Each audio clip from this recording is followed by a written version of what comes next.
Hello everybody, it's your boy N here. I'm coming at you guys with another YouTube video. So in today's video, it is going to be the best Ines build that you can rock for the Defiler. You're able to get sub 1 minute runs with this build, no problem. So without further ado guys, let's get right on into today's video. Before we get on into it though, real quick, my creator code is going to be on screen right now and my Discord server is also going to be linked in the description. So please do join up my Discord server, and yeah, let's actually get right on into today's build then. Starting off with the Descendant Ines herself. So for Ines herself, we are going to be rocking these Descendant modules.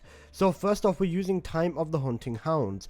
This is just so that it gives you a stack straight away and reduces the amount of chains that it bounces off. So that is going to be the first thing. Now the main goal of this is to spam the first ability, so we want to get as much cooldown as we possibly can, and we want this to be bouncing less, hence the red module. For the maneuvering module, you can use whatever you want, that is not a problem. Now to max out your crit chance, we are going to be going with skill insight, concentration and front lines. Then for the rest of the modules, we are going to be boosting tech, because as you can see, this is an electric attack ability. So that is going to be focus on tech, focus on electric, and then nimble fingers is going to be here for cooldown, skill expansion is going to be here for range, increase HP, of course HP, and then dangerous ambush for if you are running this in a team, then you're all going to be getting increased damage as long as the boss is not locked onto you. Now you could replace increased HP with emergency measures if you want to get a little bit more crit damage. However, you'll turn into a glass cannon, so I do think it's not really worth it in the end. Now let's go on over the reactor. I'm going over the reactor first because the reactor influences our weapon choice. So for the reactor, you want any optimization condition, because you can change this anyways. For the two stats in the middle, you want electric and tech. Then for the bottom skills, you either want crit damage, damage to the Colossus, or tech, or cooldown.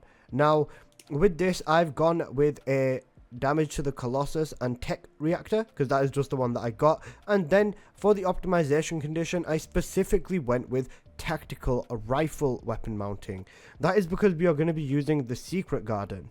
Now the reason we are using the secret garden is if you go on over to the access info, or if you know the unique ability off the top of your head, when using a tech skill, it grants pest control. Now pest control is going to be used to basically keep the Defiler a little bit more in line, to make it a little bit easier for ourselves. So that is going to be that. And last but not least, for the components, we're running a full Slayer set. So for this, we are running MP out of combat and max HP. For the sensor, max MP and recovery in combat. You do need this one. These stats are ideal because we need as much MP as we can get, and MP recovery in combat is nice, especially in the fight.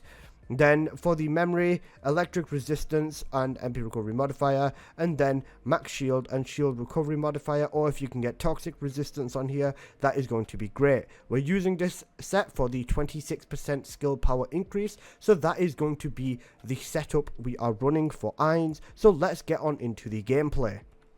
So for this gameplay, I'm going to keep it nice and I'm going to keep it very, very simple for you. So what we are going to do first off is we are going to use the secret garden and activate pest control. Once you get that up to 5 stacks, as you can see on the side, then you're just going to want to spam your first ability, jump around, keep out of his view, and it is basically as simple as that. One thing you can do, and that I actually like to do, is just string him around one of these poles until he goes into his frenzy. You're basically just shooting him through the wall, so you know, it's just easier. He's going to do less damage to you. And then he is knocked. Now whilst he's knocked, we're hitting almost 900,000 damage crits, which is very, very good. And as you can see, we're making some pretty good time. Now he's in his frenzied mode. This is the mode where you run away and you hope to God that he gets out of it as fast as you can. Now you can just keep moving around. I suggest staying behind him. It's basically the easiest way to deal with the frenzy, and you just jump around with this build. Now this is why we want to have the increased HP, because whenever you get anywhere near him in frenzy and he decides to do a number 2 and release his purple poison, you're gonna suffer from it. As you can see, we just unfortunately died there, but he's on a tiny bit of health, so I'm just gonna use the secret garden instead of rushing him up. But we would have got a sub 1 minute run there had we done that, and it is basically the same gameplay loop in squad, except his health is of course higher. And preferably, if he locks onto someone else that's not you, you're going to have a little bit of a better time. And yeah, that's basically as easy as it gets. As you can see, 1 minute 6 seconds. We're going to get our quantum incubators, the tokens to get ourselves the skin, which is actually not that bad. But it's as simple as that to really deal with the Colossi.